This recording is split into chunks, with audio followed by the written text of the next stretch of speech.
Lymph means clear water in Latin, and it describes the fluid that flows through the lymphatic vessels and lymph nodes, which make up the lymphatic system. The three major roles of the lymphatic system, the reason we need it in the first place, are that it returns fluid from the tissues back to the heart, it helps large molecules like hormones and lipids enter the blood, and it helps with immune surveillance to keep infections from running amok. So let's take a closer look at lymph and where it comes from. The blood in the arteries is under a lot of pressure because it needs to reach every little nook and cranny of the body. Those arteries branch out into narrower and narrower arteries, and then arterioles until finally it gets to the capillaries, which have walls that are only 1 cell thick and are slightly porous. Red blood cells are too big to fit through the capillary pores, but small proteins like albumin and fluid can make it through. Every day, 20 liters of fluid, water, and protein seep out of the capillaries and becomes part of the interstitial fluid between the cells. About 17 liters gets quickly reabsorbed back into the capillaries, but that leaves around 3 liters of fluid behind in the tissues each day. This 3 liters of fluid needs to find a way back into the blood so that the body's interstitial fluid volume and blood volume both stay constant over time. That's where the lymphatic vessels, or just lymphatics, come into play. They collect excess interstitial fluid and return it to the blood. Once the interstitial fluid is in the lymphatic vessels, it's called lymph. You might be wondering how there can be 20 liters of fluid seeping out each day if the blood volume is only 5 liters.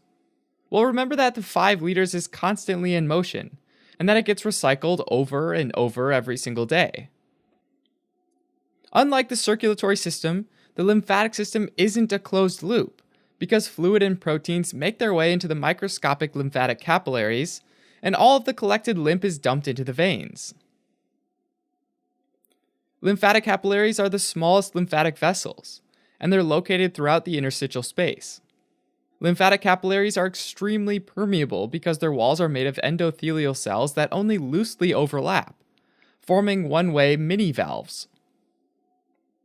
These endothelial cells are anchored to structures in the interstitial space by collagen filaments, which allows the lymphatic capillaries to stay flexible but retain their overall shape. When the pressure in the interstitial space is greater than the pressure in the lymphatic capillary, the endothelial mini-valves open up, allowing fluid to get in. When the pressure in the interstitial space is less than the pressure in the lymphatic capillary, the endothelial mini-valves are pushed shut, which keeps the lymph inside. Once that lymph is inside the lymphatic capillaries, it travels through bigger and thicker walled vessels, then trunks, and then ducts. There's no pump pushing lymph through the lymphatic system. Instead, smooth muscle in the lymph vessels reacts to the pulsing of nearby arteries by squeezing to get things started. And then the squeezing of skeletal muscles, which normally contract throughout the day, exert external pressure to keep the lymph flowing along, eventually reaching a nearby lymphatic trunk. To keep the lymph from sliding backwards, the lymphatic vessels have valves just like the veins do. The lymphatic trunks are each named after the regions of the body that they drain the lymph from. 2 lumbar trunks, 2 bronchomediastinal trunks, 2 subclavian trunks, and 2 jugular trunks, as well as 1 intestinal trunk.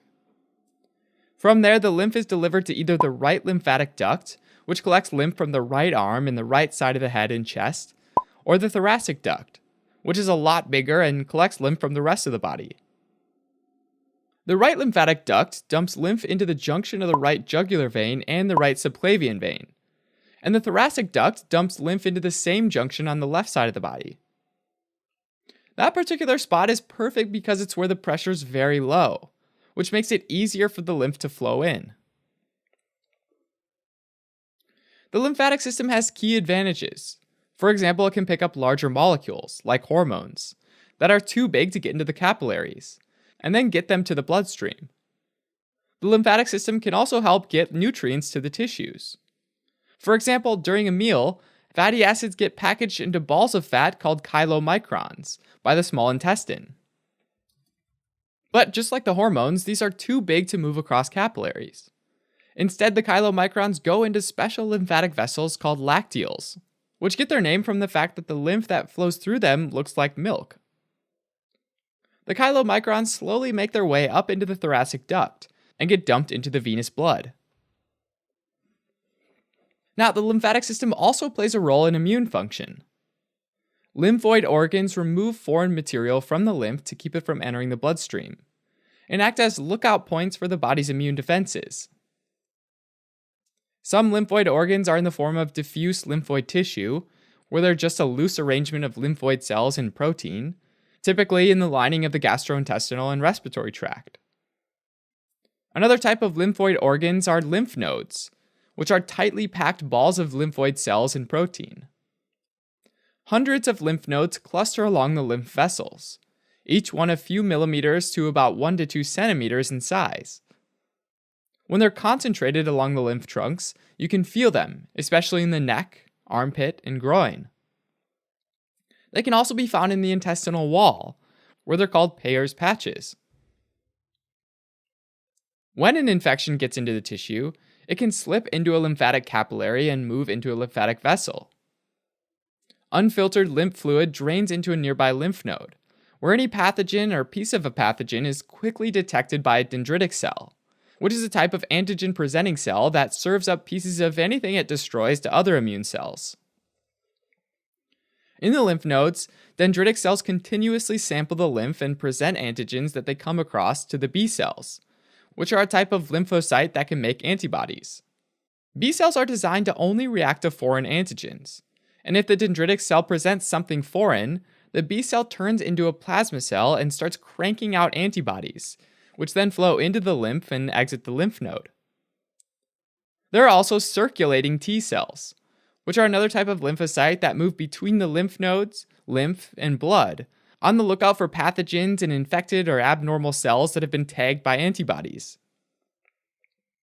Another lymphoid organ is the spleen, which is about the size of a fist and sits on the left side of the body below the diaphragm and on top of the stomach. The spleen has both white pulp and red pulp. The white pulp is where antibody-coated bacteria are filtered out of the circulation and antibodies are generated by B cells. In a sense, the white pulp of the spleen is like a giant lymph node, although unlike a lymph node which receives unfiltered lymphatic fluid, the spleen receives blood. The red pulp of the spleen is where old and defected blood cells are destroyed, and their parts, which are the hemoglobin, the heme chain, and the iron, are either broken down or recycled. The spleen is also helpful in that it keeps red blood cells and platelets available in case they're suddenly needed by the body. Really, it's an organ that's got your back in an emergency. Another lymphoid organ is the thymus, which is in the upper part of the chest, just below where a necklace might sit. The thymus is most active in the neonatal period and pre-adolescent years, and then slowly atrophies and gets replaced by fat after puberty. The thymus is involved in the development of T cells, making sure that any T cells that react to self-antigens, antigens that are normally found in the body, are promptly destroyed. A final set of lymphoid organs worth mentioning are the tonsils, which include the adenoid, tubal tonsils, palatine tonsils, and lingual tonsils. Together they form a ring of lymphoid tissue around the throat, and their main job is to trap pathogens from the food you eat and the air you inhale. Alright, as a quick recap. The lymphatic system refers to the one-way network of lymphatic vessels that allows lymph, which is a clear fluid that's squeezed out of the blood, to transport nutrients to cells and act as a method of waste removal. Lymph is cleansed at lymph nodes throughout the lymphatic system, which play an important role in immune function. Hey guys, Vince here. So I was thinking back to my college biology courses, and I don't remember being taught much about the lymphatic system. It just wasn't part of the curriculum. Now, granted, this was 15 years ago, but the lymphatic system is still a highly underappreciated system. So I hope that you found today's video educational. Today's script was written by Andrea Day. It was edited by Risha Desai. Tanner Marshall performed the voiceover, and I created the illustrations. If you'd like to support the creation of more of these types of videos, check us out at osmosis.org, where you'll find quizzes and flashcards and other educational resources that'll help you learn medicine. You can also subscribe to our channel on YouTube, follow us on social media, or donate to us on Patreon. All right. Thanks a lot, guys.